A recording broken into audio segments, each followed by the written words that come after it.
El Evangelio según Lucas. Es uno de los primeros registros de la vida de Jesús y en realidad es la primera parte de una obra de 2 volúmenes, Lucas y Hechos.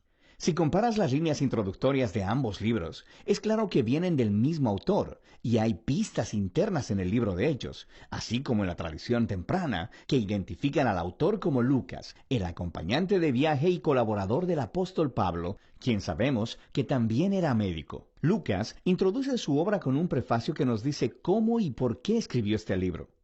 Él reconoce que hay muchos otros buenos registros de la vida de Jesús, pero que él quería volver a las tradiciones del testimonio ocular de todos los discípulos que pudiera para producir lo que él llama un registro ordenado de las cosas que se han cumplido entre nosotros. Esa palabra, cumplido, nos muestra por qué Lucas escribió este registro.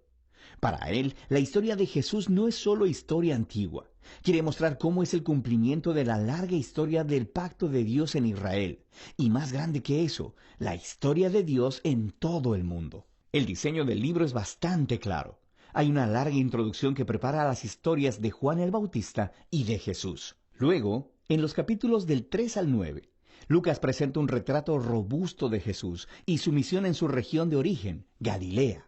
Después de eso, la gran sección central del libro es el largo camino de Jesús a Jerusalén, lo que nos lleva al clímax de la historia, la última semana de Jesús en Jerusalén, antes de su muerte y resurrección, lo que después nos lleva al libro de Hechos. En este video nos enfocaremos en la primera mitad del Evangelio de Lucas. La introducción extendida cuenta en paralelo las historias del nacimiento de Juan el Bautista y de Jesús. Así que tienes a una pareja sacerdotal de ancianos, Zacarías y Elizabeth, a una jovencita soltera, María, y a José. Ambas parejas reciben una improbable promesa divina de que van a tener un hijo. Ambas promesas se cumplen cuando Juan y luego Jesús nacen y ambos padres cantan poemas de celebración. Estas canciones poéticas están llenas de ecos de los salmos y profetas del Antiguo Testamento, mostrando cómo estos niños cumplirán las antiguas promesas de Dios. Pero estos poemas también dan una vista previa del rol de cada niño en la historia que sigue. Juan es el mensajero profético prometido en la Torá y los profetas, que preparará a Israel para encontrarse con su Dios. Y Jesús, él es el rey mesiánico prometido a David, que traerá el reino de Dios sobre Israel y la bendición de Dios a las naciones, justo como él le prometió a Abraham. Después de esto, María lleva a Jesús al templo de Jerusalén para su dedicación, y 2 profetas ancianos, Ana y Simeón, ven a Jesús y reconocen quién es, y Simeón canta su propia canción, un poema inspirado en el profeta Isaías. Él dice, «Este niño es la salvación de Dios para Israel, y él se convertirá en luz a las naciones». Así que con toda esta anticipación, la historia continúa a la siguiente sección principal, donde Lucas presenta a Jesús y su misión. Él prepara la escena con el movimiento de renovación de Juan en el río Jordán, donde él está llamando a un nuevo arrepentimiento, comprometiendo nueva vez a Israel a la existencia a través del bautismo. Él está preparando la llegada del reino de Dios. Y luego, Jesús aparece como el líder de esta nueva Israel, y él es marcado por el Espíritu y la voz de Dios desde el cielo. Él es el Hijo amado de Dios.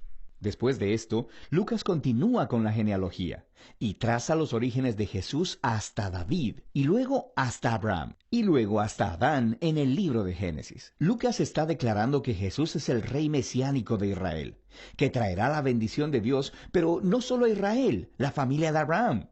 Él está aquí por todos los hijos de Adán, por toda la humanidad. Después de esto, Lucas ha colocado estratégicamente la historia de Jesús regresando a su ciudad de origen, Nazaret, donde inaugura su misión pública. En una reunión en la sinagoga, Jesús se pone de pie y lee del rollo de Isaías diciendo, «El Espíritu de Dios está sobre mí para anunciar las buenas nuevas a los pobres y libertad a los cautivos, vista a los ciegos y libertad a los oprimidos». Ahora, al igual que en los otros evangelios, Jesús aquí se presenta como el rey mesiánico que está trayendo las buenas nuevas del reino de Dios. Pero lo que Lucas está resaltando de manera singular son las implicaciones sociales de la misión de Jesús, de manera que él trae libertad.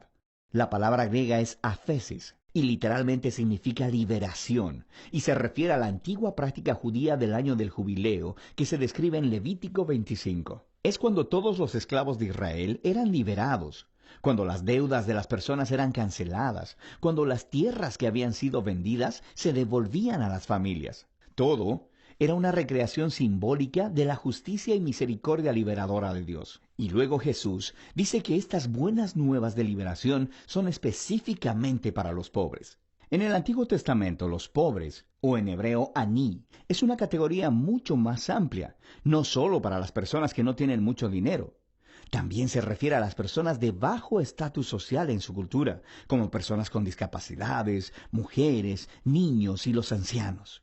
También puede incluir a los marginados sociales, como personas de otros grupos étnicos, o personas cuyas malas decisiones los habían dejado fuera de los círculos religiosos aceptables. Y Jesús dice que el reino de Dios es especialmente una buena noticia para estas personas. Así que después de esto, Lucas pone inmediatamente delante de nosotros un gran bloque de historias que nos muestran cómo lucen las buenas nuevas de Jesús para los pobres. Involucran la sanidad de una mujer enferma y en cama, o de un hombre que tiene una enfermedad en la piel, o de alguien que está paralizado. Aquí también hay historias acerca de Jesús dando la bienvenida a su comunidad a un recolector de impuestos como Leví, que no era financieramente pobre, pero que era un marginado social. Hay una historia acerca de Jesús perdonando a una prostituta. Lucas está mostrando cómo el reino de Jesús traía restauración y revertía todas las circunstancias de las vidas de las personas.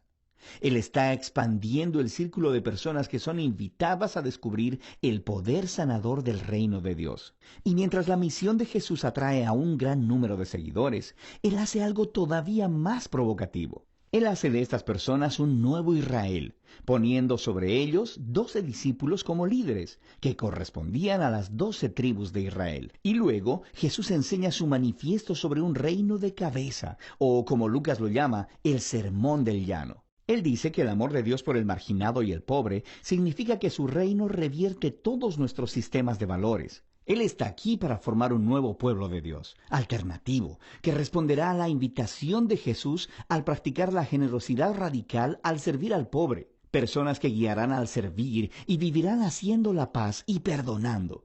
Personas que son profundamente piadosas, pero rechazan la hipocresía religiosa. Ahora, la visión radical de Jesús acerca del reino ha declarado tener autoridad divina. Así que empieza a generar resistencia y controversia, especialmente de los líderes religiosos de Israel. Su búsqueda de personas cuestionables es una amenaza a sus tradiciones religiosas y a su sentido de estabilidad social. Así que empiezan a acusar a Jesús de blasfemar a Dios, de ser un borracho y de juntarse con pecadores. Esta sección culmina en una nueva revelación para sus discípulos sobre la misión de Jesús. Él dice que sí, Él es el rey mesiánico y que establecerá su reino sobre Israel al morir en Jerusalén, al convertirse en el rey siervo sufriente de Isaías 53, que muere por los pecados de Israel. Y entonces, ¿la escandalosa idea? Se explora en la siguiente historia, mientras Jesús sube a una montaña con 3 discípulos, y de repente se transforma delante de ellos. Ellos están envueltos en esta nube de la presencia de Dios, quien anuncia, «Este es mi Hijo escogido». Y luego, Moisés y Elías están ahí, los otros 2 profetas que se encontraron con la presencia y la voz de Dios en una montaña. Y Lucas nos cuenta que ellos están hablando juntos acerca de la partida de Jesús, que estaba a punto de cumplirse en Jerusalén. Esa palabra griega, éxodo, es una clara referencia a la historia del éxodo. Lucas está representando aquí a Jesús como un nuevo Moisés, que guiará a su nuevo Israel a la libertad y a la liberación del pecado y la maldad en todas sus formas, personal, espiritual y social. Y eso nos llevará a la segunda mitad del libro, pero por ahora, esa es la primera mitad del Evangelio según Lucas.